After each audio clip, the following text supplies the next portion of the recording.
Varna ir sūris. Šeimininkė suspaudė gražų didelį sūrį ir padėjo jį džiūti ant palangės. Kur bus, kur nebus, varna tik plast, plast ir prišokus jį pagrebė. Pagrebusi atsitupė medžio viršūnėje ir patenkinta apsidairė. Tuo metu iš miško atslinkino lapė ir pamatė varną su sūriu. Lapė iš alkio ištįso seilę ir tuoj ėmė galvoti, kaip jį išsivilioti iš varnos. Bet varna tupėjo medžio viršūnėje ir jos nepasieksi.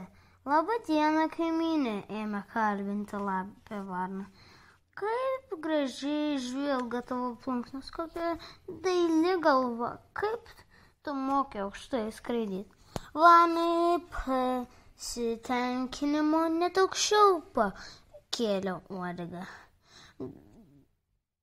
ir norėjo padėkoti lapai, bet pabijojo išmesti sūrį.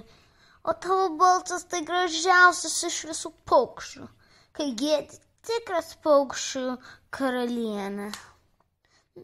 Nagi, pagiedok ką nors, meulikavo lapė. Neatsilaikė varna prieš lapės žodžius ir suriko.